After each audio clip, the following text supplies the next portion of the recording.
Saya minta Bapak Ibu wali kelas bersabar untuk 60 menit kegiatan dengan Hasna tentang budaya positif yang diterapkan di kelas. Jadi terbaik untuk para wali kelas. Kita sudah sekolah penggerak, Bapak Ibu. Kita harus merubah pola pikir kita yang lama. Sekarang kita menuju ke pola pikir yang baru. Jadi hal-hal yang lama itu kita mulai hilangkan.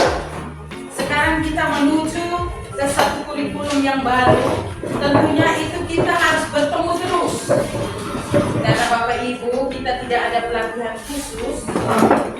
Karena dari ada kegiatan dari guru penggerak, itu guru penggerak harus menyampaikan kepada kita semua. Nah ini juga sudah satu pelatihan.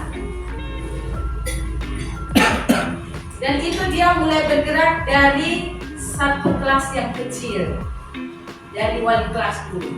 Baru dia bergerak ke kita punya mata pelajaran yang lain.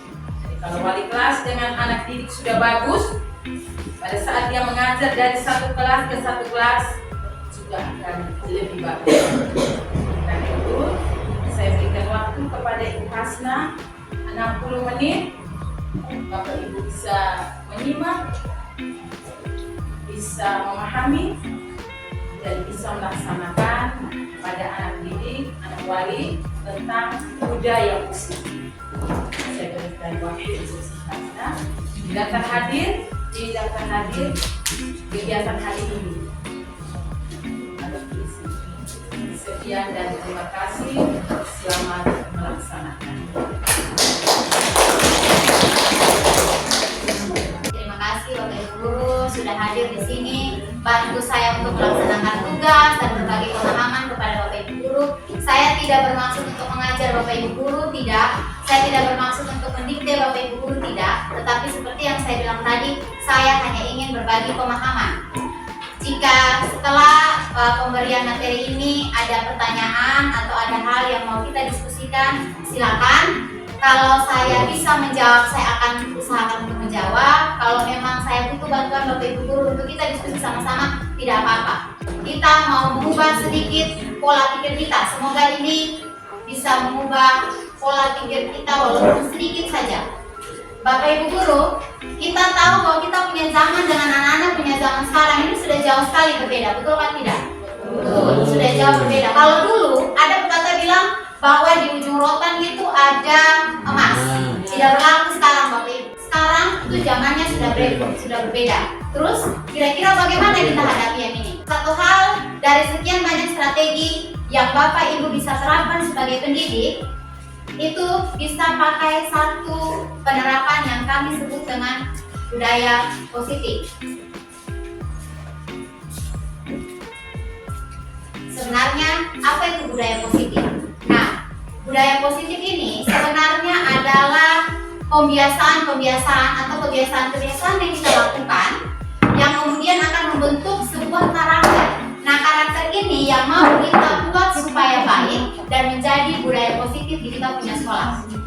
Sebelum saya lanjut ke materi berikutnya, saya ingin Bapak Ibu lihat pertanyaan pemantik yang di layar dulu.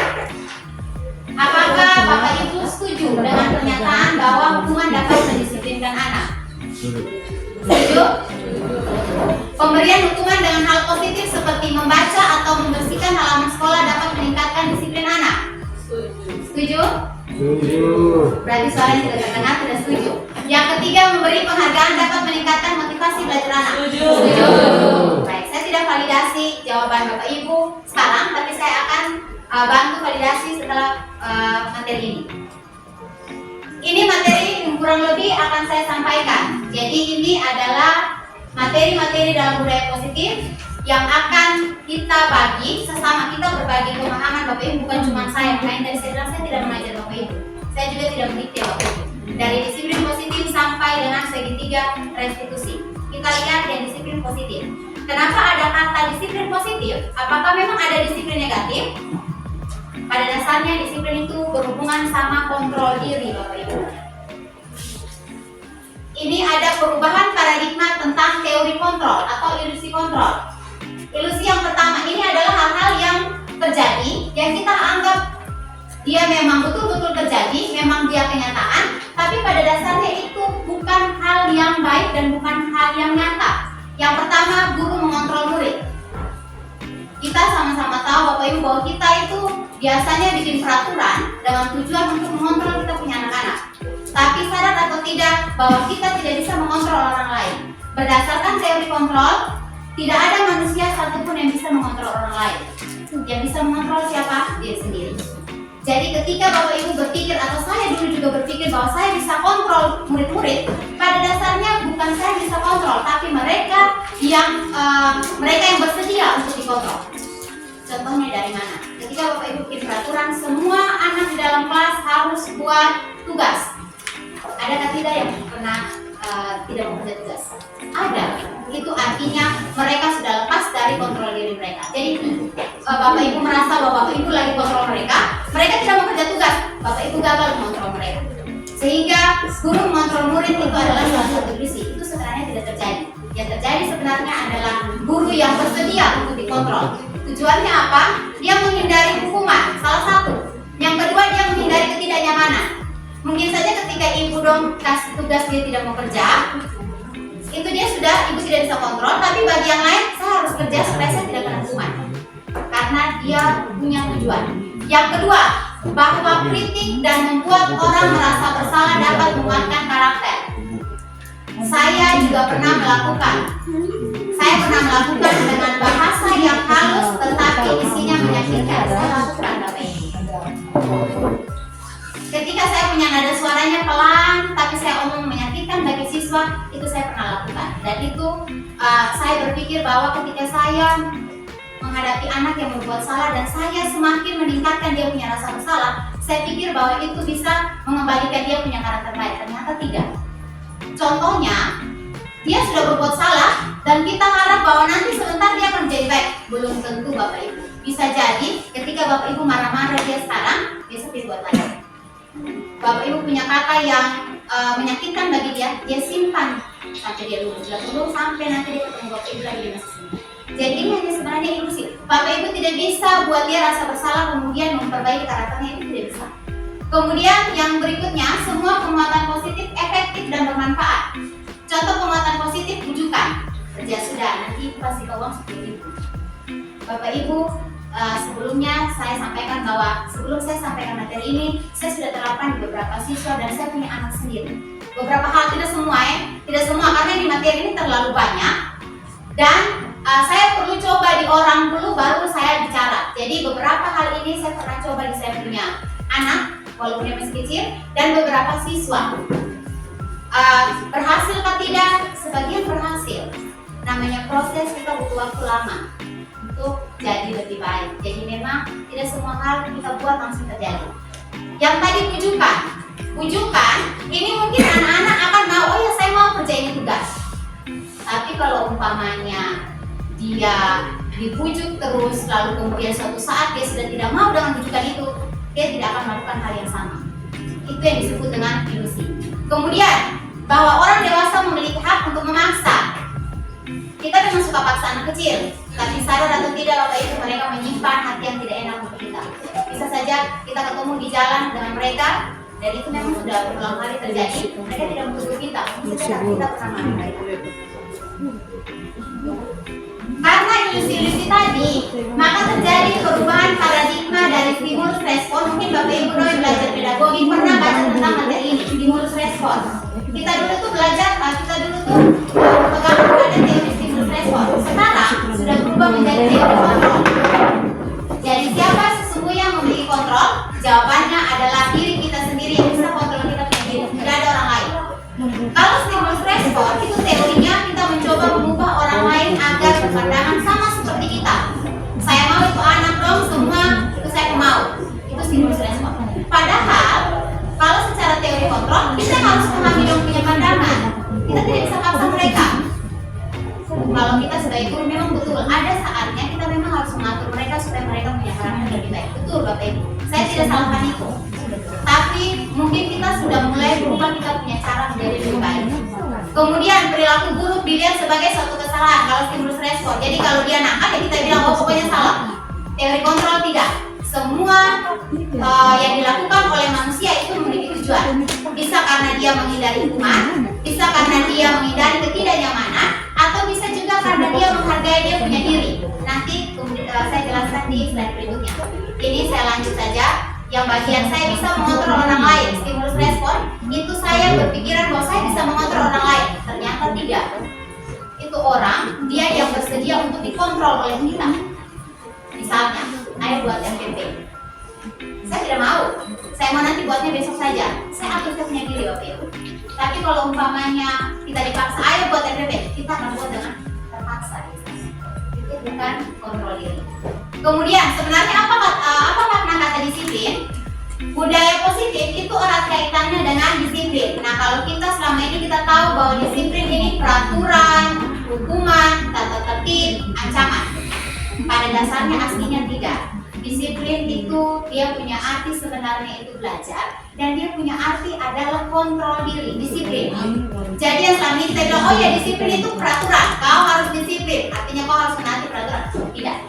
Arti sebenarnya adalah kontrol diri. Yang kontrol siapa? Kita punya diri sendiri, tidak bisa orang lain. Kemudian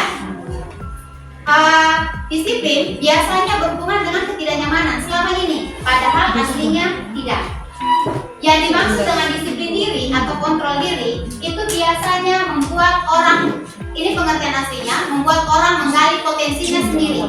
Jadi artinya dia bisa lihat apa nilai yang ada dalam dia punya diri, lalu dia bisa kontrol dia punya diri sendiri. Itu yang disebut dengan disiplin diri. Nah disiplin diri ini yang nanti membentuk adanya kebiasaan baik yang membentuk budaya positif di sekolah. Saya lanjut di nilai-nilai kebajikan universal. Ini adalah nilai-nilai yang kita percayai dan kita hargai. Saya kasih satu contoh, walaupun nanti sebentar di bagian belakang ada lagi tentang ini. Waktu kita COVID, kita diminta untuk memakai masker. Tetapi ada waktu tertentu, ibu orang pakai masker tanpa disuruh. Bapak ibu pakai masker tanpa disuruh. Pernah? Kenapa bapak ibu orang pakai masker tanpa disuruh? Waktu COVID. Ada yang jadi kebiasaan. Ada yang karena pikir, nanti kalau saya kena COVID bagaimana kalau saya tidak pakai masker? Itu artinya bapak ibu sudah menghargai nilai-nilai kebajikan kesehatan. Bapak ibu dong percaya bahwa nilai kesehatan itu penting bagi bapak ibu.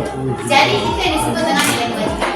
Nah, nilai kebajikan adalah sifat-sifat positif manusia yang merupakan tujuan mulia yang ingin dicapai setiap individu. Kalau saya datang tepat waktu tanpa diatur, tanpa disuruh, artinya saya merasa bahwa disiplin waktu itu penting untuk saya. Itu muncul dari bapak ibu dong punya diri. Kalau umpamanya datangnya misalnya karena itu ya tidak, nanti sebentar saya kena marah, itu bukan.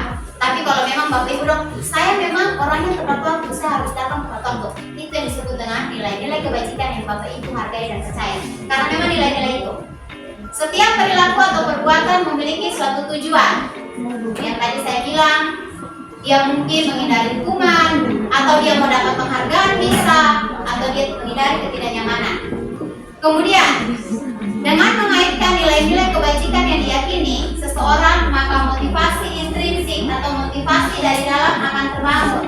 Kalau saya percaya bahwa pakai masker itu menjaga kesehatan saya, maka saya sudah punya motivasi dari dalam. Motivasi yang saya yakin dengan nilai kesehatan yang merupakan nilai kebajikan universalnya. Nilai-nilai kebajikan yang ingin dicapai oleh setiap anak Indonesia, mungkin bapak ibu dong sudah bosan baca ini profil pelajar Pancasila. Tapi untuk wali kelas 7, kita akan ketemu dengan ini profil setiap saat. 89 pasti juga akan ketemu, tapi kelas 7 pasti nanti akan ketemu dan sampai bosan-bosan ketemu ini profil pelajar Pancasila. Kalau tidak salah besok kita akan proyek penguatan profil pelajar Pancasila dan Pak Jendong lagi. Bapak ibu akan ketemu lagi dengan ini materi. Karena tujuan dari saya bilangnya bukan kurikulum merdeka ya Bapak Ibu. Saya bilangnya tujuan dari kita punya pendidikan sekarang itu membentuk karakter baik. Karena kita sudah lihat kita punya karakter anak-anak itu tidak baik. Tapi jangan Bapak Ibu salahkan bilang, aduh ini anak tidak bisa lagi. Tidak usah berkecil hati Bapak Ibu. Seperti yang saya pelajari bahwa karakter anak-anak itu sudah dibawa dari rumahnya. kita tidak bisa intervensi di rumah. Dong sudah bawa karakter yang mereka lihat dari orang tuanya. Terus kita punya tugas guru apa? Kita punya tugas adalah tuntun mereka supaya karakternya baik. Langsung berhasil kah Ibu? Tidak. Saya sudah terapkan di beberapa anak langsung berhasil? Tidak langsung berhasil. Tetapi dia berubah. Saya terapkan di kelas 8K. Beberapa orang anak saya terapkan. Tidak langsung berhasil, tapi beberapa anak berubah. Saya tidak menunjukkan bahwa saya terapkan satu kelas, tidak. Beberapa anak saja yang saya panggil.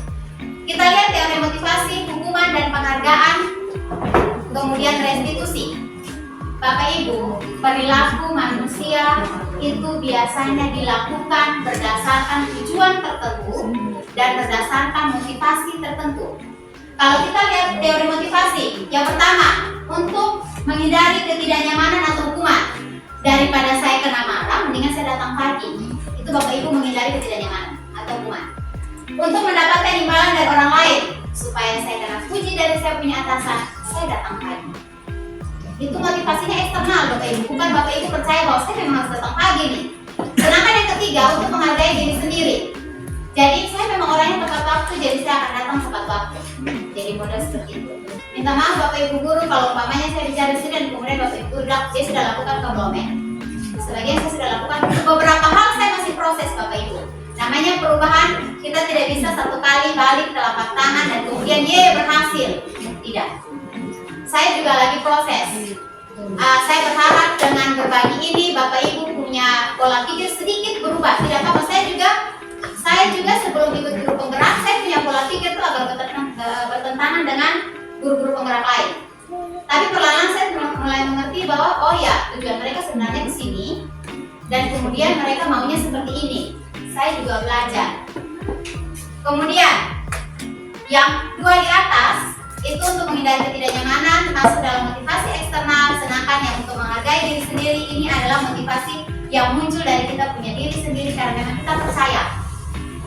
Ini kalimat yang jadi masalah kecil sebenarnya, merdeka. Nanti sebentar ada Bapak Ibu bilang merdeka itu yang anak lari ke sana kemari, kemudian merdeka itu kita tidak boleh kerja. Tidak Bapak Ibu. Menurut Ki Hajar Dewantara, merdeka itu artinya tidak hanya terlepas dari perintah, tetapi juga dia bisa memerintah diri sendiri. Maksudnya dia bisa kontrol dia punya diri sendiri. Bukan dia perintah dia pun diri lalu kemudian dia bilang, saya perintah saya punya diri sendiri, lu tidak usah teratur. Tidak. Artinya dia bisa kontrol diri sendiri dalam jalur yang baik. Itu yang disebut merdeka oleh Ki Hajar Dewantara. Mungkin beberapa waktu lalu guru-guru penggerak sebelumnya sudah menjelaskan tentang filosofi Ki Hajar Dewantara. Saya juga tidak akan ulang. Yang saya perlu sampaikan bahwa kita punya pendidikan sekarang itu sebenarnya berlandaskan pada pemikiran Ki Hajar Dewantara. Nanti Bapak Ibu bisa buka platform Merdeka Belajar. Ini hanya informasi saja. PMM yang kemarin sempat kita buka waktu pelatihan, itu BELU itu termasuk peminat yang paling sedikit. Karena kita masuk, lihat habis kita keluar. Padahal di situ tuh ada pelatihan, ada asesmen, dan saya juga baru tahu setelah saya buka. Jadi Bapak Ibu kalau ada waktu sambil bareng-bareng mungkin bisa buka PMM untuk itu pelatihannya. Itu bagus untuk kita punya perubahan pola pikir, bagus juga untuk kita punya sertifikat tadi yang mungkin menaik pangkat atau yang sudah jadi ASN dok, itu bagus. Dihukum oleh penghargaan. Bapak Ibu, kita sering kasih penghargaan untuk kita punya anak-anak contoh, sering. Kamu buat ini, Ibu kasih penghargaan menjadi dapat uang 5.000 misalnya, atau kasih penghargaan bahwa kau adalah anak berprestasi dalam kelas. Tapi di tulisan di sana ditulis dihukum oleh penghargaan. Maksudnya penghargaan itu hukuman atau bagaimana? Yang pertama, kalau Bapak Ibu kasih penghargaan terus menerus di anak, maka dia akan tergantung dengan Bapak Ibu. Dia mau mengerjakan sesuatu hanya karena saya kejar penghargaannya. Akhirnya menurunkan kualitas dia, mematikan dia punya kreativitas. Mematikan kreativitas maksudnya bagaimana? Dia mau buat yang dalam zona nyaman, dia tidak mau buat yang aneh-aneh lagi. Yang penting Bapak Ibu kasih dia penghargaan selesai. Lalu dia punya motivasi dari dalam, hilang perlahan-lahan. Nah, karena kemudian dia punya motivasi sudah hilang, lalu tiba-tiba Bapak Ibu tidak kasih dia penghargaan, maka dia mulai bikin aneh-aneh. Itu yang disebut sebagai penghargaan berubah menjadi hukuman atau dihukum oleh penghargaan. Lalu bolehkah tidak kita kasih penghargaan penghargaan ibu dia sudah capek-capek terus ibu dong tidak kasih dia penghargaan, boleh, tapi namanya adalah apresiasi. Saya coba ini, saya punya anak Bapak Ibu, saya punya anak yang kecil itu dia lagi belajar ABCD. Yang saya maksud apresiasi atau penghargaan adalah ketika dia sudah mencapai tujuan dia hafal misalnya dari A sampai E, penghargaannya itu ketika dia sudah hafal A sampai E, itu bentuk penghargaannya. Bukan saya kasih dia nonton YouTube, bukan. Kemudian, kalau Bapak Ibu mau bentuk program kebajikan atau mengapresiasi pekerjaan siswa, Bapak Ibu bisa beri secara khusus. Maksudnya, dia melakukan apa yang bagus, angkat sampah misalnya. Silakan Bapak Ibu ngomong bahwa ya kau punya perilaku untuk angkat sampah itu baik sekali. Maksudnya jelas dia melakukan apa. Pengakuan secara pribadi langsung ke orangnya. Siapa yang buat maka kita apresiasi dia secara pribadi. Pengakuan kepada semua murid. Jangan Bapak Ibu karena senang dengan satu anak yang dia rapi, cantik, harum, kemudian dia rajin dan Bapak Ibu tiap hari puji dia terus. Yang lain merasa ini ibu nih dia tidak perhatikan yang lain. Saya pernah saya pernah baca satu komentar di TikTok Bapak Ibu. Ada satu ibu guru, dia cerita bahwa dia punya bensin itu habis di tengah jalan dan kemudian dia dibantu sama dia punya siswa yang dia tidak kenal. Yang pertama, sebelum dia punya bensin habis, dia pernah ketemu dia punya anak yang pintar di kelas dulu, tapi itu anak tidak tegur dia. Anaknya sudah jadi orang besar. Lalu tiba-tiba beberapa hari kemudian dia bawa motor dan bensinnya habis, maghrib kalau saya tidak salah, bensinnya habis di jalan. Yang bantu adalah ada satu anak muda yang datang bantu. Lalu dia tanya terima kasih karena memang orang tua, dia bilang terima kasih. Lalu anaknya tanya, ibu tidak kenal saya? Kamu siapa? Saya ibu punya murid. Lalu ada komentar di bawah, ya guru-guru tuh hanya hafal anak yang menonjol rajin, pintar, cantik, ganteng, kemudian nakal. Yang biasa-biasa tidak hafal. Saya ini lagi berusaha untuk hafal yang biasa-biasa juga. Memang kita nih, karena kita mengajarnya banyak, kita susah untuk hafal sebagian. Kemudian beri pengakuan secara konsisten. Lalu fokus pada proses. Seperti tadi saya bilang, namanya proses lama. Kita tidak bisa, dia omong di depan, jadi sedikit nggak belum. Ada, tapi memang lama. Ini adalah contoh pengakuan apresiasi kebajikan yang bisa kita pakai. Ini contoh saya. Kita bisa omong di kita bahasa atau dengan cara yang lain. Kemarin saya perhatikan rasa empatimu besar sekali pada saat menolong murid baru di kelas kita. Dia punya nilai kebajikan, itu peduli. Lalu dia punya kalimatnya kira-kira seperti itu. Saya menghargai kepedulianmu. Ini adalah contoh-contoh apresiasi. Terima kasih untuk rasa tanggung jawabmu dan sebagainya. Kita masuk di hukuman, konsekuensi, dan restitusi. Ini materi yang saya suka ketika masuk program guru penggerak. Karena biasanya saya juga suka kasih hukuman. Terus habis itu saya berdalih dengan, bukan itu bukan hukuman, itu konsekuensi. Begitulah manusia. Sudah bikin salah habis, pura-pura bodoh. Itu yang saya lakukan. Yang pertama, Bapak Ibu coba kita lihat, mencatat 100 kali di dalam buku kalimat saya tidak akan terlambat lagi karena terlambat ke sekolah. Menurut Bapak Ibu hukuman atau konsekuensi? Mencatat 100 kali dalam buku, hukuman atau konsekuensi Bapak Ibu? Hukuman. Lari mengelilingi lapangan basket 2 kali karena terlambat hadir di sekolah. Hukuman. Murid diminta untuk push up 15 kali. Hukuman. Mengganti kertas tugas teman yang telah dicoret-coret. Konsekuensi. Membersihkan tumpahan air di meja. Konsekuensi. Murid disuruh mengenakan sepatu syariat, disuruh untuk tidak mengenakan sepatu syariat ini sebenarnya karena tidak mengenakan sepatu hitam. Dia tidak pakai sepatu hitam, dia disuruh lepaskan sepatu yang warna-warni itu. Konsekuensi. Lari mengelilingi lapangan basket 2 kali. Hukuman karena terlambat 10 menit. Hukuman atau konsekuensi Bapak Ibu? Hukuman. Ini jawabannya.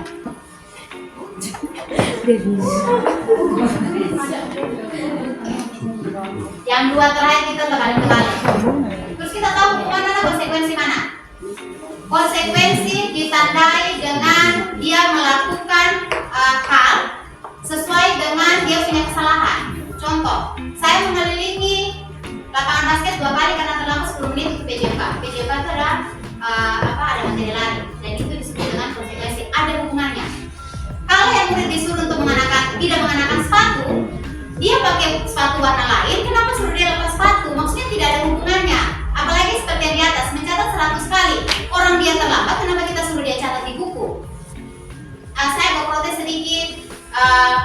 selama ini saya juga oke-oke saja. Oke, dong angkat sampah, angkat kiri, dong kan terlambat. Tapi ternyata mengganggu kita waktu kita lagi mengajar. Permisi ibu, saya terlambat. Dari mana kamu terlambat? Terus habis itu saya angkat sampah. Saya terus terang saya terganggu. Dan ternyata setelah saya belajar materi ini, saya tahu bahwa itu tidak ada hubungannya. Bagaimana dia terlambat kita suruh angkat sampah? Kasihlah dia pilihan yang bisa memberi solusi pada dia punya masalah. Kemudian perbedaan hukuman dan konsekuensi.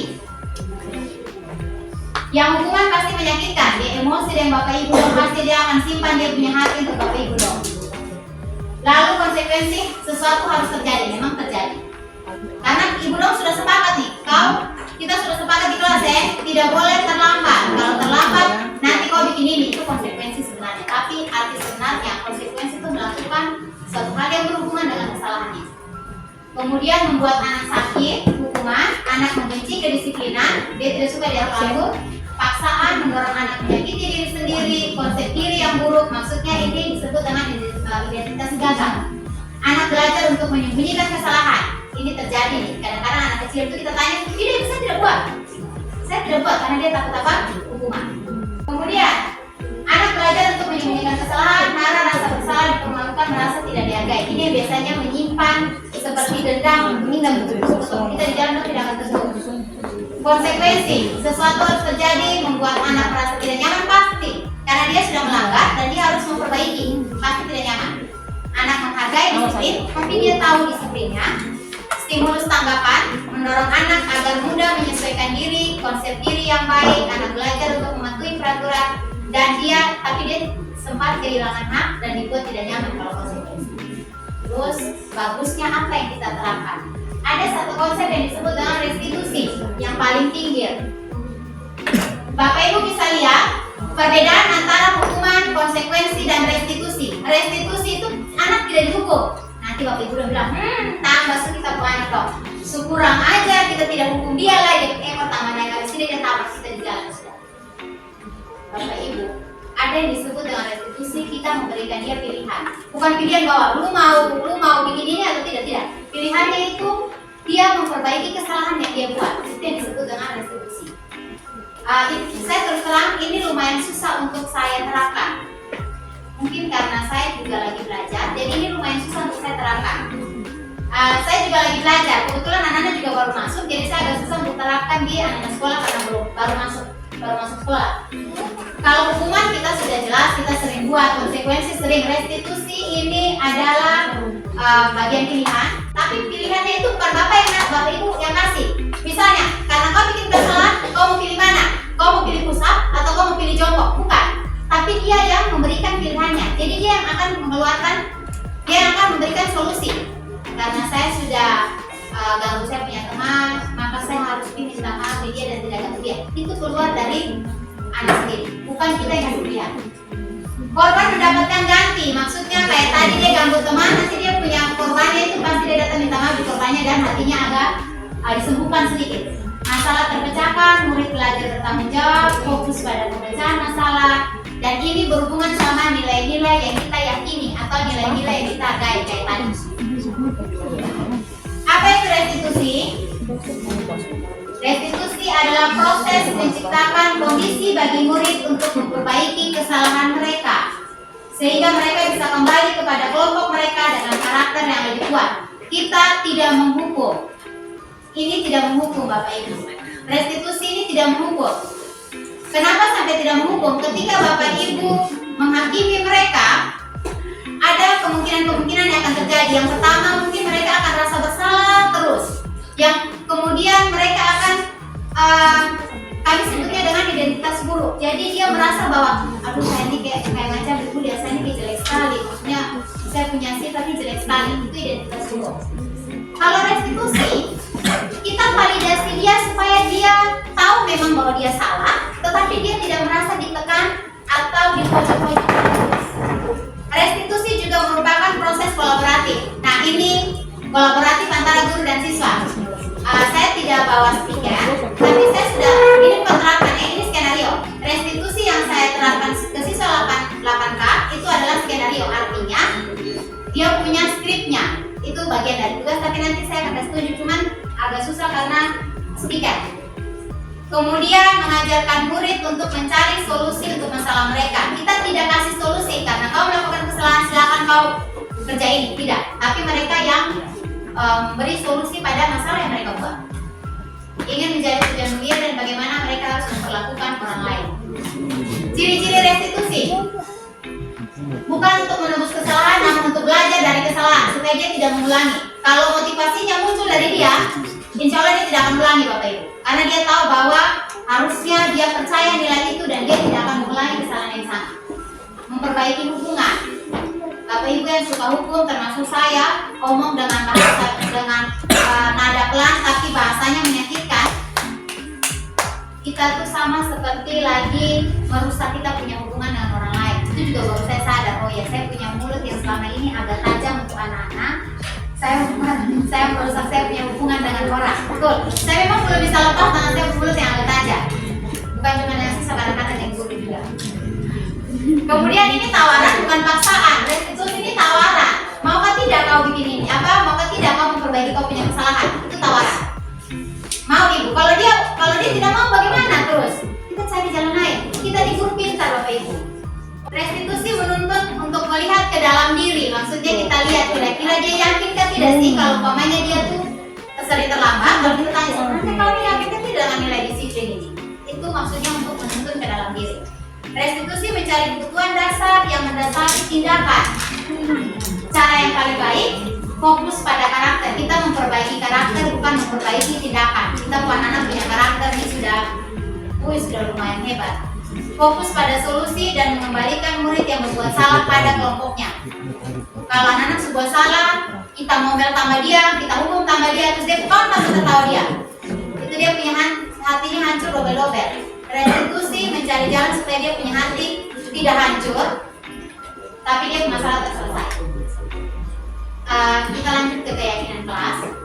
Materi ini yang membuat ibu kepala memilih ketua apa kelas untuk datang di kegiatan berbagi pemahaman. Jadi kalau umpamanya ada wali kelas yang bilang Bu Has, nanti kita siang-siang bikin repot kita dari dulu 1 jam sepeda dengan ibu kembali. Saya minta maaf, saya tidak minta sebenarnya siapa yang harus masuk, tetapi ketika ibu kepala dijelaskan tentang keyakinan kelas, ibu kepala minta kalau gitu wali kelas saja, karena wali kelas berhubungan dengan anak-anaknya setiap hari. Apa itu keyakinan kelas? Mengapa tidak peraturan saja? Mengapa harus keyakinan kelas? Di kitab kelas itu biasanya ada tulis peraturan, tidak boleh mencontek, tidak boleh terlambat, harus kerja tugas. Begitu besok Ibu. Nah, kita mengkajinya dengan keyakinan kelas. Dan ini diharapkan Bapak Ibu wali kelas yang terapkan duluan. Guru mata pelajaran bisa atau tidak? Bisa. Tapi saya rencana terapkan untuk set mata pelajaran. Ini bagusnya diterapkan oleh wali kelas supaya dia tahu bagaimana nanti prosesnya berlanjut. Mengapa tidak peraturan saja? Yang tadi seperti kita pakai masker. Mengapa kita memiliki peraturan harus menggunakan helm? Ada peraturan kalau bawa motor pakai helm. Tetapi ada orang-orang yang dia bilang, oh ya saya pakai helm kalau ada polisi jaga. Hari Minggu saya tidak pakai helm. Kenapa? Ini ada, saya pernah tanya di orang terdekat dan kemudian kenapa tidak mau pakai helm hari Minggu? Polisi tidak jaga. Polisi tidak ada. Oh, jadi saya pakai helm karena ada polisi. Sedangkan alasan saya pakai helm setiap saya keluar adalah supaya saya jaga-jaga. Ada nilai keselamatan di sana. Jadi bukan karena saya mau pakai helm karena ada polisi, tidak. Lalu kemudian kita pakai masker, cuci tangan, menjaga jarak. Waktu itu ketika COVID, itu supaya kita meminimalisir perkembangan atau penularan COVID. Dan kita pakai masker itu tanpa disuruh. Kalau umpamanya awal-awal apa ya kita disuruh pakai masker, terus mungkin awal-awal kita akan merasa terpaksa. Tetapi ke belakang kita pakai masker, malah COVID habis bisa kita pakai masker terus. Karena kita sudah mulai jaga kesehatan. Saya tidak mau kena debu. Itu salah satu dari kebajikan kita menghargai kita kesehatan. Mengapa kita memiliki peraturan harus datang tepat waktu pada saat mengikuti pelatihan? Nah ini nih peraturan semua nih. Pada dasarnya, kenapa kita tidak boleh bikin peraturan lagi, tapi kita harus bikin keyakinan kelas supaya kita mendukung motivasi yang muncul dari kita punya anak-anak, motivasi dari dalam. Jangan mereka buat sesuatu sesuai dengan motivasi karena mereka takut guru hukum, takut bapak guru suruh dong lari keliling sekolah, pokoknya takut semua atau takut ibu-ibu dong ngomel-ngomel. Tapi sebisa mungkin kita buat supaya mereka sadar bahwa sebenarnya itu nilai itu penting. Susah kan tidak itu? Susah. Kita mau kasih ubah anak-anak yang dari dulu model kayak begitu tuh untuk apa, percaya dengan dia punya motivasi dalam diri itu butuh waktu. Kemudian dari ini sama-sama kesepakatan kelas, tetapi ditanya menurut Bapak Ibu yang mana yang disebut sebagai keyakinan kelas? Yang pertama atau yang kedua? Ini sama-sama kesepakatan kelas tulisnya, tapi ada salah satu yang keyakinan kelas. Menurut Bapak Ibu kira-kira mana yang disebut dengan keyakinan kelas?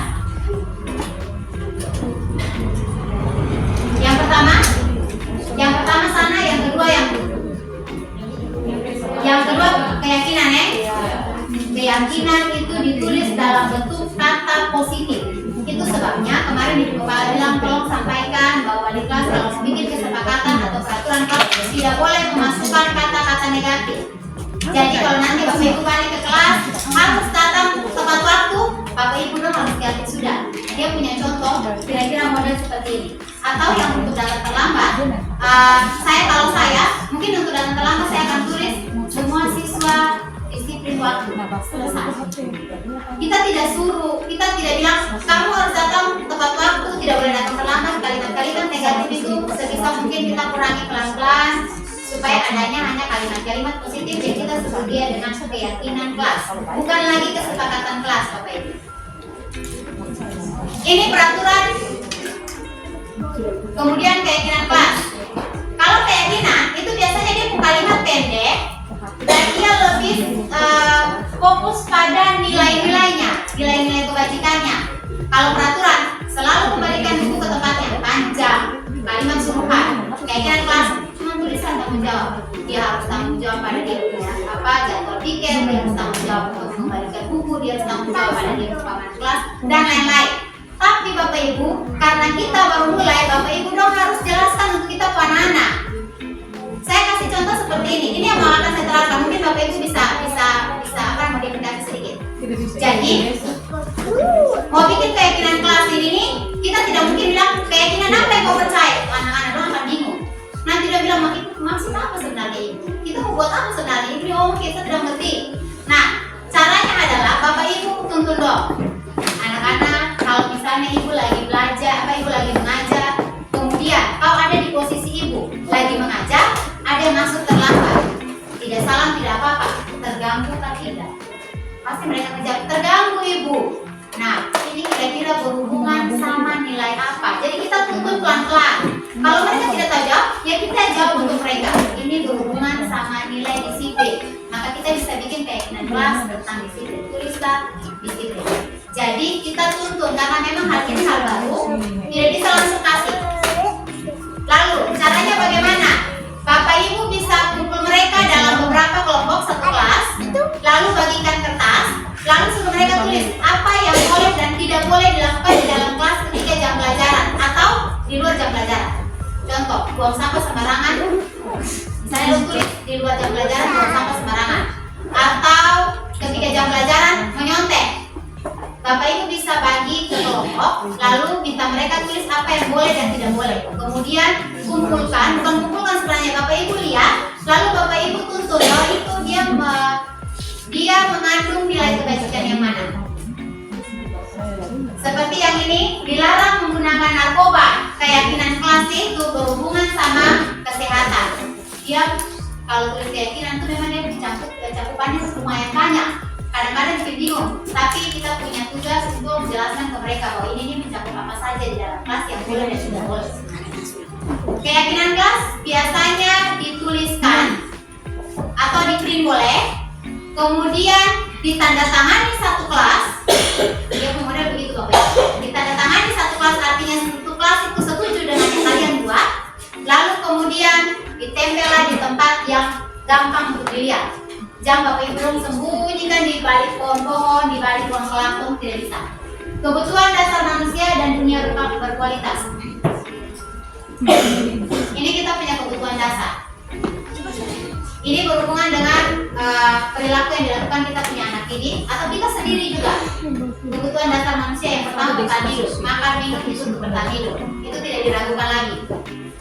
Yang kedua, berhubungan dengan penguasaan. Penguasaan artinya saya mau menguasai orang lain, nah itu berhubungan sama penguasaan. Ayo kau atur ini atur itu berhubungan sama penguasaan. Kebebasan.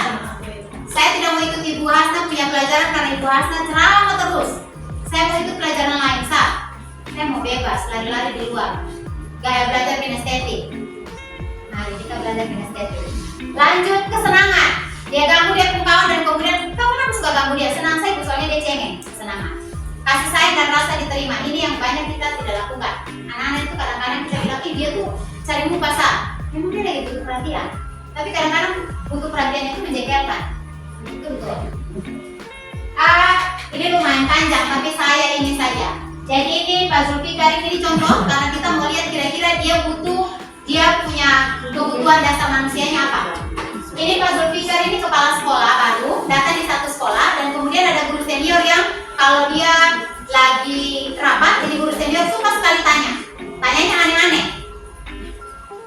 Lalu kita mau lihat, namanya Pak Malik, dia suka tanya di kepala sekolah sampai di kepala sekolah pusing-pusing. Lalu dia punya jawaban seperti ini. Iseng aja sih, aku senang lihat Pak Kepsek Bali itu kebingungan kalau aku tanya-tanya di rapat. Jadi memang dia tujuan kurang aja, dia suka bikin ini kepala sekolah bingung. Tapi kalau ditanya kenapa, dia bilang iseng saja. Menurut Bapak Ibu, dia kebutuhan dari 5 yang tadi, dari kebutuhan dasar yang 5 yang tadi. Kira-kira yang pertama tadi tuh dia punya kebutuhan apa ini Pak Malik ini sebenarnya? Senang. Dia butuh kesenangan tapi dengan cara yang agak kurang ajar. Kemudian ya biar dia kenal sama aku dan aku ingin nantinya bisa dekat sama dan bekerjasama bareng sama dia. Kebutuhannya adalah rasa cinta dan diterima. Saya sebenarnya nggak paham beliau bicara apa tadi Pak Zulfikar, makanya saya tanya-tanya saja daripada saya kelihatan tidak paham. Kebutuhannya adalah penguasaan. Jadi dia karena dia senior, mungkin Pak Zulfikar agak muda-muda sedikit, jadi dia menguasai nih. Lalu kayak ngomongnya Pak Zulfikar itu monoton sekali, bosan jadi mendengarnya dan seterusnya. Ini kebutuhannya adalah yang pertama kesenangan, cinta, kasih sayang, penguasaan, kebebasan. Lalu nanti sebentar kalau ada pertanyaan ibu, itu anak-anak waktu lapar di dalam kelas itu mau beli makanan. Karena dong punya kebutuhan adalah bertahan hidup. Itu nanti ibu bapak dong sudah mulai atur di keyakinan kelas. Jangan bapak ibu bilang, dia punya kebutuhan untuk makan dan minum karena bertahan hidup. Tidak, oke. Kita nih pendidik dan kita bisa atur itu. Jangan karena bilang sudah 5 kebutuhan dasar terus ibu tidak memenuhi kebutuhan dasarnya. Kemudian kebutuhan dasar murid itu harus kita penuhi supaya kelas aman. 5 posisi kontrol. Tuh dia tulisan kecil-kecil, tapi saya baca yang bagian huruf besar. Penghukum, pembuat orang merasa bersalah, teman, pemantau, manajer. Bapak Ibu, posisi mana yang paling sering kita berada pada posisi itu?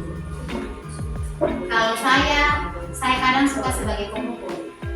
Kadang saya juga bisa berubah jadi teman. Kadang saya tidak mau tahu saya sebagai pemantau. Manajer, saya rasa saya belum sampai di posisi manajer. Manajer itu Bapak Ibu dong sudah tidak menghakimi orang lagi. Dan kita diharapkan bahasanya kita diharapkan berada pada posisi manajer. Boleh kan tidak kalau umpamanya kita lagi proses menuju ke manajer, sekali-sekali saya berubah menjadi pemantau? Boleh. Saya berubah sekali-sekali jadi teman? Boleh. Tapi sebaiknya Bapak Ibu dong tidak berubah menjadi penghukum atau pembuat merasa bersalah. Penghukum itu pokoknya dia buat apa salah untuk kita langsung kita hukum. Karena kau tidak kerja tugas lari-lari keliling sekolah 10 kali. Penghukum. Dia tidak peduli ini anak mau emosi, kayak ini anak capek atau mungkin ini anak mau pingsan juga dia tidak sibuk. Pokoknya saya hukum kau, pokoknya penghukum. Itu penghukum. Pembuat orang merasa bersalah, biasanya dia cuma jawab dengan kalimat halus. Ibu kecewa sekali dengan kau. Ibu pikir kau sudah jadi anak baik, ternyata kau balik lagi jadi anak nakal. Itu pembuat merasa bersalah. Kita membuat identitas anak, dia akan menjadi guru karena dia merasa bersalah terus. Aduh, saya sudah masih kecewa, saya punya ibu guru atau saya punya bapak guru. Teman, posisi ini yang kadang-kadang saya suka berada pada posisi ini. Saya tegur tapi dengan cara yang senyum-senyum. Walaupun sebenarnya itu tidak boleh. Karena kita anak-anak di sini ketika kita tegur dengan senyum, dong pikir kita omong di luar kelas baik-baik, dong bawa sampai dalam kelas. Dong pikir kita juga teman dalam kelas. Akhirnya dong kurang ajar mulai naik. Dan ini posisi sebenarnya tidak boleh. Pemantau ini dia tidak peduli. Kau mau bikin kesalahan bagaimanapun, alasan bagaimanapun, harus sesuai dengan aturan. Tidak pakai sepatu, kalau aturannya bilang harus pulang ganti, maka pulang ganti. Jadi dia tidak ada dispensasi pemantau. Manajer. Kalau dia punya posisi manajer, biasanya dia akan mengajukan pertanyaan-pertanyaan, kemudian dia akan tanya, kira-kira kau yakin tidak dengan kau punya nilai atau kau punya nilai-nilai yang kau percaya seperti disiplin, kemudian kesehatan dan lain-lain. Ini berhubungan dengan menghargai diri sendiri. Nanti di bagian belakang dia akan masuk ke segitiga restitusi yang tadi manajer. Jadi ketika Bapak Ibu lagi proses menuju manajer, lalu kemudian tiba-tiba Bapak Ibu berubah jadi pemantau, tidak masalah. Bapak Ibu masih sedikit-sedikit jadi penghukum, tidak masalah. Atau tiba-tiba berubah jadi teman, tidak masalah. Lalu posisi manajer itu biasanya menerapkan segitiga restitusi. Ini yang saya bilang saya sudah coba, tapi dalam bentuk skenario. Skenario itu memang disuruh untuk dibuat supaya kita bisa punya pandangan kira-kira nanti bagaimana saya terapkan di keadaan yang nyata. Segitiga restitusi ini adalah tahap-tahap yang dipakai untuk mengatasi masalah anak. Jadi tidak pakai hukuman, tetapi kita kuat dengan nilai-nilai yang dia percaya supaya dia punya motivasi intrinsik. Yang pertama itu dia menstabilkan identitas yang bagian bawah. Jadi dia mulainya bukan dari sini, bagian bawah. Segitiga restitusi itu tahapnya menstabilkan identitas. Contoh, dia baru habis lempar dia punya kawan, lalu dia punya lapor itu. Kemudian dipanggil dia. Cara menstabilkan adalah tanya dulu, kenapa kau lempar dia? Itu soalnya dia ganggu saya. Oh, dia ganggu. Oke, kalau umpamanya karena ibu juga, ketika dia ganggu itu juga pasti marah, ya wajar lah orang marah karena misalnya dia kawan di salah, itu namanya menstabilkan identitas. Dia datang dengan emosi tinggi atau dengan menangis-menangis, kemudian lalu, kau datang dengan emosi kenapa? Kau sudah orang semua mati. Dia punya identitas tambah buruk. Dia punya emosi tambah buruk kalau umpamanya Bapak Ibu dong ngomel tambah dia. Datang saja tanya, kenapa kau lempar dia? Oh ibu karena dia ganggu saya. Oh ya, kalau karena ibu juga ibu marah. Atau misalnya kenapa kau tidak kerja tugas? Ibu, saya dari malam nonton sampai tengah malam, jadi saya bangun terlambat. Stabilkan identitas. Oh iya, ibu kalau umpamanya nonton terlalu malam juga paginya ibu pasti bangun terlambat. Itu yang pertama. Kita kasih tenang dulu dia punya emosi. Ini mungkin kita bisa segitiga restitusi ini Bapak Ibu bisa dilakukan tanpa urutan. Jadi bisa kebutuhan validasi dulu, baru menstabilkan identitas, atau juga bisa menanyakan keyakinan dulu. Kemudian Bapak Ibu mungkin pernah melakukan, saya yakin pernah lakukan. Setelah saya pikir-pikir saya pernah lakukan, tapi tidak. Saya cuma lakukan 2 atau saya cuma lakukan 1. Itu restitusi. Tapi ternyata pernah. Dan saya yakin Bapak Ibu yang sudah punya pengalaman jauh di atas saya pasti sudah pernah melakukan ini. Yang kedua, validasi kebutuhan. Kalau di bagian lain ditulis dengan validasi tindakan yang salah. Kita mulai tanya, kenapa tadi kau lempar? Lalu kita tanya lanjut lagi. Kronologi masalahnya itu kita tanya, kita perjelas di bagian validasi kebutuhan atau validasi tindakan yang salah. Jadi sebenarnya kita menjabarkan bahwa kita menjelaskan bahwa dia sebenarnya tindakan itu salah, tetapi dengan kalimat-kalimat yang bilang, kau kan salah, kau sudah perempuan semua mati habis, bapak tidak mau mengaku salah. Itu tidak boleh. Kita tanya baik-baik kenapa, setelah menstabilkan identitas, kita tanya, tapi pasti kau punya alasan yang sebenarnya itu apa sampai tiba-tiba kau lempar dia. Dia ganggu ibu, dia ganggu saya terus. Satu kali tidak disebut, tidak mau, maka saya emosi, dia saya lempar dia. Lalu yang terakhir adalah menanyakan keyakinan. Setelah kita stabilkan identitas, validasi kebutuhan, maka kita tanya dia keyakinan. Misalnya seperti dia mengaku dia punya teman, itu masuk dalam keyakinan menghargai dan menghormati. Kita tanya dia, tapi karena agak susah ini kita tanya untuk anak-anak kita, anak ini kita tanya dia. Menurut kau itu salah tidak? Salah ya. Menurut kau kira-kira kesalahan apa yang kau lagi buat? Atau nilai apa yang kau lagi langgar? Ini memang butuh tuntunan karena mereka punya otak tidak mungkin dia bilang, oh ya saya tidak menghargai, saya punya teman, apakah kita sudah menanyakan keyakinan pada dia. Jadi ini adalah segitiga restitusi. Diharapkan Bapak Ibu bisa terapkan di kelas, termasuk saya lagi coba. Saya akan coba ini. Mungkin saya pernah bikin tapi hanya 1 atau 2 langkah, yang total tidak. Tapi kalau skenario saya sudah menerapkan 3. Skenario itu saya panggil anak-anak kemudian saya buat. Tapi itu skenario, skripnya ada. Ini adalah bahkan tentang disiplin positif. Dari mana budaya positif muncul? Dari disiplin positif yang kita kita terapkan. Disiplin positif itu apa? Kontrol diri. Kita punya disiplin diri. Kita sudah tidak bisa kontrol orang lagi. Walaupun sebagai guru kita akan atur anak-anak, kau tidak boleh begini begitu. Tetapi pada dasarnya kita juga sudah harus belajar untuk mengontrol kita punya diri sendiri, Bapak Ibu. Ini adalah proses segitiga restitusi yang pernah saya terapkan. Ini tanpa suara, Bapak Ibu. Dia hanya tulisan stabilitas. Ini juga anak 8K. Jadi dia punya proses adalah saya panggil karena dia bertengkar dengan dia teman, saya panggil lalu kemudian tanya kenapa bertengkar dengan dia kawan. Jawabannya karena dia kawan ganggu dia. Ya saya jawab, oh oke lah kalau ganggu namanya orang diganggu, kalau kena saya juga pasti marah. Validasi tindakan yang salah, saya tanya kronologinya kenapa sampai dia bertengkar. Karena memang dia pertemuan ganggu, sudah berulang ditegur, tidak mau. Saya percepat saja Bapak Ibu. Lalu kemudian ini di bagian yang menanyakan keyakinan. Karena bagian ini kita harus tuntun anak-anak bahwa sebenarnya menghargai dan menghormati. Kalau memang kita tanya keyakinan apa yang mau percaya, dia tidak tahu jawab, Ibu dong bisa ganti pertanyaan dengan menurut kau menghargai dan menghormati itu penting atau tidak untuk kita. Bapak Ibu dong bisa tuntun seperti itu. Tidak harus baku dengan apa nilai yang kau yakini. Ya bisa, nanti kita panik ini Ibu ini maksud apa, saya tidak mengerti. Tapi Bapak Ibu dong bisa tuntun menurut kau kalau kau ganggu kawan kira-kira menghargai dan menghormati itu baik atau tidak, apa penting atau tidak untuk kita. Penting Ibu. Bapak Ibu dong bisa tuntun. Jangan frontal karena kita tuh anaknya memang butuh proses. Ini videonya karena tidak kedengaran suara jadi agak susah untuk kita lihat. Baik Bapak Ibu, sekian berbagi pemahaman dari saya. Terima kasih sudah menyimak saya entah berapa menit. Terima kasih banyak sudah menyimak.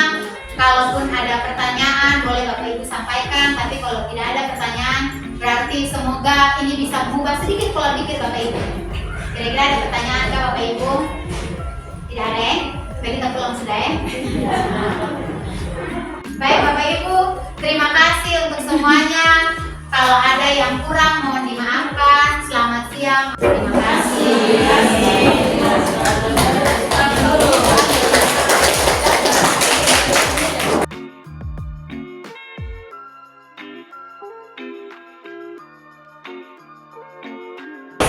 Tadi bilang kita hari ini belum mulai pelajaran, tapi kita akan memulai dengan membuat keyakinan kelas dulu. Keyakinan kelas itu apa? Itu adalah kesepakatan kelas. Jadi sebelum pelajaran, Ibu harus memastikan bahwa kita punya keyakinan kelas. Kelas 7 Ibu akan bagi kamu dalam beberapa kelompok yang isinya 4 orang. Ibu akan bagi kamu kertas post-it, 1 kelompok. Ibu akan bagi satu-satu kertas. Kamu 4 orang atau ada 5 orang mungkin satu kelompok. Kalian akan tulis maksimal 5 hal yang boleh dan tidak boleh. Maksudnya seperti ini. Kamu boleh tulis misalnya tidak boleh menyontek, tidak boleh bolos. Tulis pokoknya sampai 5. Ini untuk kelompok ini. Silakan ditulis 4 hal yang akan kamu lakukan atau tidak boleh lakukan supaya di kelas tetap aman ketika belajar. Kelompok yang pertama, silakan baca kamu ya. Aturannya. Siapa yang baca? Oke. Dalam pelajaran IPA tidak boleh ribut. Tidak boleh ribut. Lanjut. Tidak boleh bolos dalam pelajaran IPA. Tidak boleh bolos. Ibu yang tulis tidak boleh bolos Tidak boleh nyontek saat ulangan IPA. Tidak boleh menyontek. Lanjut. Ada lagi? Boleh meminjam ballpoint saat tidak. Boleh meminjam ballpoint. Ada lagi? Tidak. Ada 5. Lanjut kelompok berikutnya. Kurang lebih yang ada di papan itu ada